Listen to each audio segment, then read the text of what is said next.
Lanterns episode 2 is officially here, so let's just get right into it, because today we're talking Lanterns episode 2 breakdown and review. But before we get into anything, guys, please, for me, like this video, subscribe to the page, and hit that noti bell. Alright, so in this episode, there was a lot that happened, and there was a lot of good stuff that we got to learn about this world. A lot of stuff about the past of the Green Lanterns as a whole. And starting out, we see Hal Jordan is finally going to train John Stewart, and I just love the way that Hal decides to wake up John, and we just see John, as the story progresses, getting more and more frustrated with Hal. And this isn't just about how John was woken up by Hal getting the water thrown on him, but also in how Hal decides to teach John. And this is where we see Hal hand over the ring to John and tell him to fly. And John, in this moment, just looks at Hal kind of befuddled and wants more of an explanation. He wants more of an actual lesson. And Hal, in this moment, just simply says, I was a fighter pilot, so all I did was just fly. So go on, just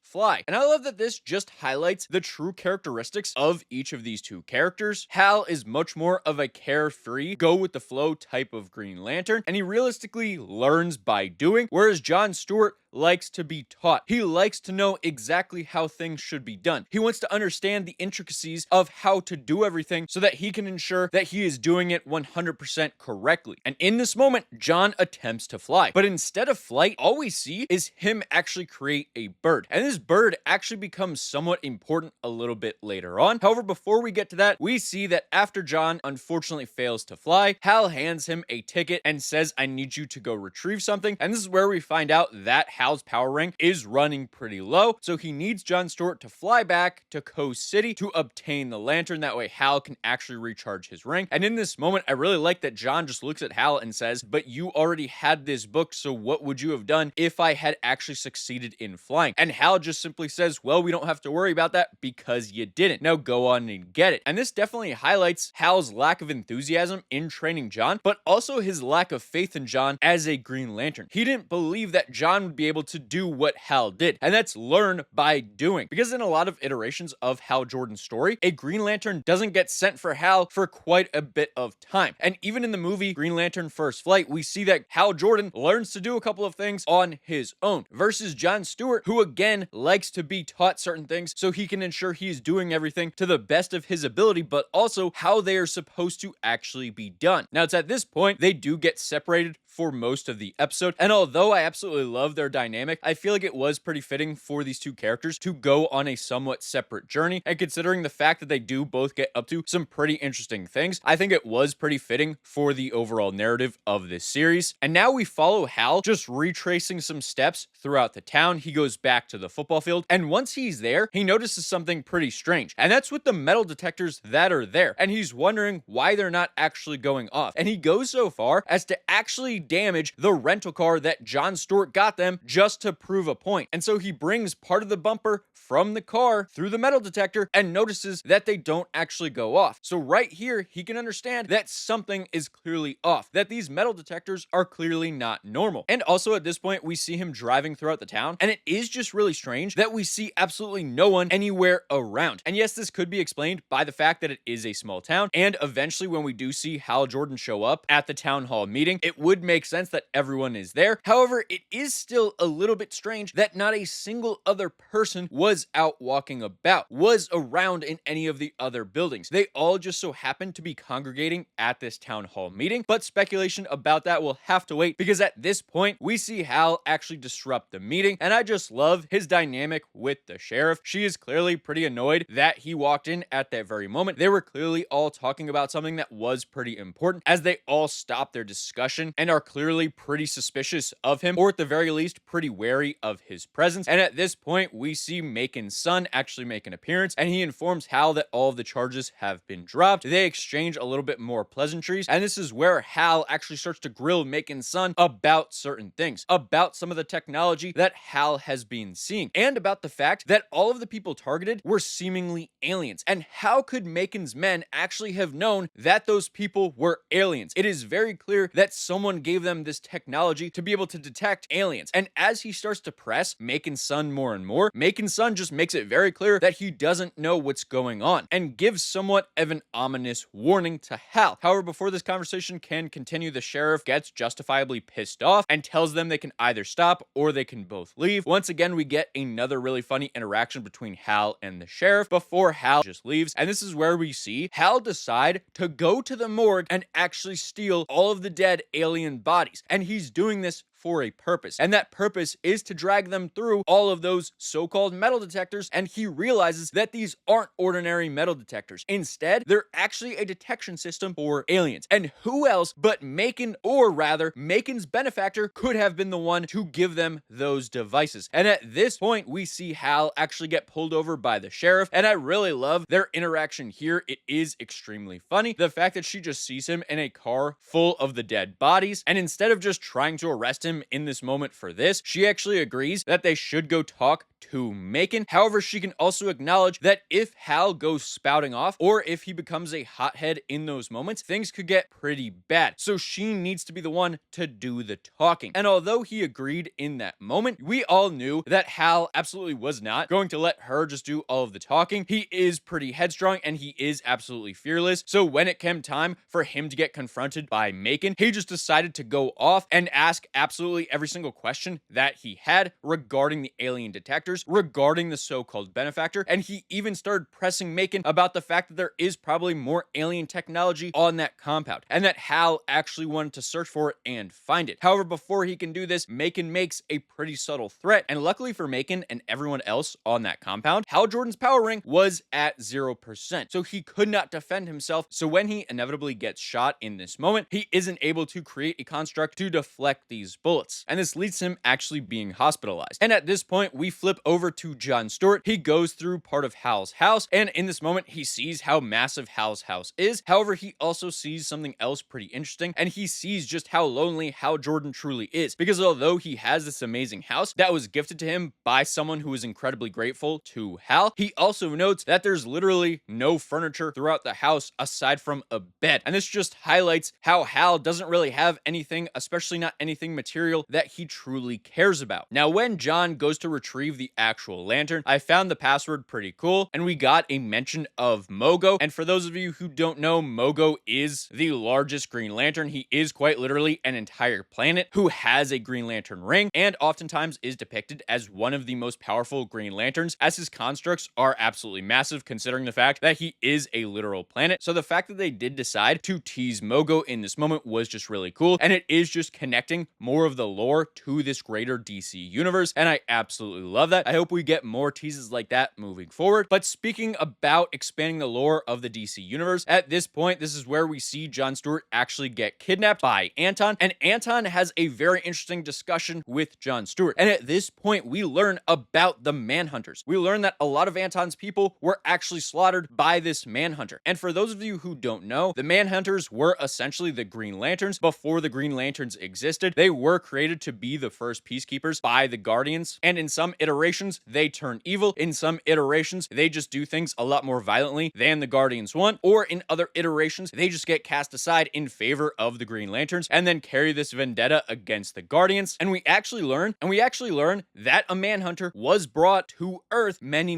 years ago, and this could actually be a contributing factor as to why the Guardians didn't want any Green Lanterns on Earth. Maybe they knew about the fact that there was a manhunter here, and maybe this actually has something to do with what happened to Abin Sur and how he was inevitably killed. And now Anton and his men make it very clear that their target is this manhunter, and they are seeking revenge. And in my opinion, I feel like a lot of this is just pointing to the fact that Anton may very well be Atrocitus, and if that is the case, and this is just a method for Atrocitus to gain revenge upon this manhunter, I feel like that would be a really cool tie-in, and I feel like it would just, like I mentioned a little bit earlier, expand the lore of the DC universe even more. We also learn a little bit more about the manhunters manhunters in this moment, and we actually learn that they are more of a humanoid version of the manhunters, able to actually turn into humans and mimic them completely. And now this is seemingly like how the manhunters were portrayed in DC's Millennium crossover comics, where the manhunters were a more humanoid, organic form versus the traditional version of them that shows them as more robotic beings, like in the Justice League animated series cartoon, where those are very clearly robots. This is definitely adapting more closely to them actually being organic humanoid beings. And I feel like this version of them is definitely more fitting for this specific story because it is going to allow them to blend in a lot better, and it is going to add to the story a lot more. However, this also brings up something very interesting, and it actually also points to something that we heard in episode 1 as well. First and foremost, Jon Stewart stated during the interrogation scene that there are 14 species of aliens that can mimic essentially every single organ of a human. And considering the fact that at the end of episode 1, we saw what was supposedly a dead Hal Jordan just without his power ring, could this be potentially someone that just shapeshifted into Hal Jordan? And could that be a misdirection? Could the real Hal Jordan have been captured? Only time will tell with that, but I feel like little hints like that could be pointing to the fact that Hal Jordan isn't actually dead, even in the current day timeline of 2026. But again, only time will tell with that. Now, after this, one of the scenes that I absolutely loved, and it might be my favorite scene in the entire episode, and that is when we get the interaction between the sheriff and Hal Jordan in his hospital bed. And she simply just asks him, "Who is Sinestro?" And we see the look on Hal's face, and he asks, "Why did you ask me about Sinestro?" And she remarks to him that in your sleep, you were talking a lot, and you kept repeating things about Sinestro. And at this point, I find it a little odd that she was able to just look on her phone and find out all of this different stuff about Sinestro. So does that mean that Hal Jordan actually publicly spoke about what happened with Sinestro? Does this mean that Guy Gardner found out a lot about it and decided to just publicize a lot of those things? But either way, we get a little bit more of the backstory, and it seems that they are going the very traditional route of Sinestro being a fallen Green Lantern, of Sinestro being the mentor figure for Hal Jordan, and Hal being the one who ended up turning on Sinestro and turning Sinestro into the Guardians. And as a result of this, one of the Guardians actually lost their lives, and Sinestro was inevitably defeated by Hal Jordan. Now, could this all be a contributing factor as to why things are the way they are between the Guardians and Hal Jordan? You would think that this would be the ultimate sign of trust between the Guardians and Hal Jordan, but maybe some of Hal's actions in this moment could have led to the ultimate demise of one of the Guardians. Or maybe Hal didn't want certain things or certain aspects from this incident to be covered up, whereas the Guardians wanted to keep things a lot more closed off. Only time will tell with that. My theory is that there could actually be something that is involving the Guardian that inevitably died. Maybe he didn't actually die and something actually happened to this Guardian, and maybe they could be making an appearance later on. Maybe they could be plotting behind the scenes, or maybe I am completely wrong there and that Guardian did actually die. Now, some of the other things that I really liked in this episode, John holding up the Green Lantern suit, that was just really cool. Us getting to essentially envision what Jon Stewart is going to look like when he does finally suit up. I am absolutely looking forward to that. I'm really hoping that we somehow get a scene between Hal Jordan and Jon Stewart, both in their uniforms. I know it isn't very likely, but it would still be very cool to see. I also like that as soon as John gets back and meets with Hal, he hands over the lantern and sees Hal actually recharging his ring. And in this moment, he decides to ask Hal about the Manhunters. And Hal's reaction is pretty shocked. He wasn't expecting that to come out of the mouth of Jon Stewart. And he just simply says, "That was above your pay grade." And John actually notes to Hal in this moment that John wasn't supposed to tell Hal about the Manhunters. That the people who told John about this told John not to trust Hal. And I really like that John just once again is just showing how much he respects the chain of command and how much he is trying to respect the fact that Hal Jordan is supposed to be his teacher. So much so that John didn't even tell the Guardians about the situation and about the Manhunters. And Hal actually asks about this during their conversation. And it becomes very clear that for whatever reason, Hal doesn't want the Guardians to be aware of this situation and be aware of the fact that a Manhunter is on Earth. Again, there are a lot of mysteries about the planet Earth, about why the Guardians didn't want a Green Lantern on Earth. And could this all tie back to what happened with Sinestro? Could this all tie back to what inevitably went down with the Manhunters and what inevitably got swept under the rug by the Guardians? Something that Hal Jordan absolutely disagreed with. Again, only time will tell with that. But these are all questions that as the episode is progressing, I just keep adding more and more to my list of things that I am just absolutely invested in seeing what happens with these different storylines. And I feel like that's probably the best thing I can say about this episode overall. Although not a ton happens as far as action, they are definitely planting a ton of really interesting interesting seeds for us to follow along with. Now, I also really like that we learn a little bit more about Jon Stewart's construct about that bird, and we learn that him doing that is incredibly rare, and he even says to Hal that Jon didn't even get a congratulations or a hoorah or anything like that from Hal. And in this moment, I kind of felt a little bit bad for Jon Stewart. All he wants to do is truly learn how to be the best version of himself that he could be, the best possible Green Lantern that he can be, and his mentor isn't even praising him for something that literally almost no one else can do, and is something that is so incredibly rare that it almost has never been seen before. However, considering the fact that Hal is clearly dealing with a lot of trauma from the past, it makes a ton of sense. But speaking of trauma from the past, this is where we get the tease for next episode, and this episode ends off with Hal Jordan finally putting on his Green Lantern uniform and flying off. And where does he fly off to? To visit Sinestro in his holding cell. And I really like their first interaction. I can already tell that this is going to be a dynamic that I absolutely love. Hal Jordan just gets straight to business, and Sinestro just very calmly says, "What, no hello? No how are you doing?" Nothing like that. You can tell that there is a ton of history between these two characters, and this is very clearly a version of Sinestro who was a mentor figure for Hal Jordan. So he is going to know Hal better than probably anyone else. And it's at this point we see Hal actually ask Sinestro about manhunters. And in this moment, Sinestro says something pretty ominous. He starts talking about the manhunters and how they are a very serious threat. However, he notes that they are the second most dangerous thing that Hal is going to be dealing with. And then he simply asks about Jon Stewart. So how exactly does he know about Jon Stewart? Was he made aware of Jon back when he was still a Green Lantern? Or does he somehow have a connection outside of that prison to keep giving him information? And is Jon Stewart this great threat to Hal Jordan that Sinestro is bringing up? Or could this potentially be Hal Jordan dealing with Parallax in some way? Are they teasing the inevitable fall of Hal Jordan in some way? Again, these are just even more questions that we keep getting, and we keep getting bits and pieces and little crumbs to different storylines that will inevitably all culminate in something pretty epic. And that's where the episode ends. It leaves us off knowing that the next episode is essentially going to pick up with this conversation between Hal Jordan and Sinestro, and I am absolutely pumped for it. I cannot wait to see more of their dynamic together, more of how they just interact, and more of what Sinestro has to say to Hal in these moments. Now, a couple of pretty interesting things. We did get some really interesting mentions in this episode. We actually had the sheriff, whose last name is Kane, mind you. So does she have some sort of relation to Kate Kane, who is Batwoman? Perhaps. But we also find out that not only does she share a last name with potentially Kate Kane, but she also actually used to live in Gotham. And in episode 1, she actually talks to someone on the phone and she says, "Tell Barb I said hi." So now we actually got a mention of Barbara Gordon as well. And in my opinion, just dropping these little hints that could be seen as throwaway lines are just a really cool way to give us a more connected universe and make it feel truly lived in by all these different characters. But that is essentially all I have for this episode, so I'm interested to hear from all of you. What did you think of this episode overall? What were your favorite aspects of this episode? And what do you think is going on in this town in Nebraska? Do you think one of the characters we've already been introduced to is secretly a manhunter? Do you think that future version of Hal Jordan we saw dead was actually an alien that transformed? Or do you think the real Hal Jordan actually met a very tragic fate? Let me know in the comments below. And while you guys are down there, please, for me, like this video, subscribe to the page, and hit that noti bell. And I'll see all of you in the next video. Goodbye.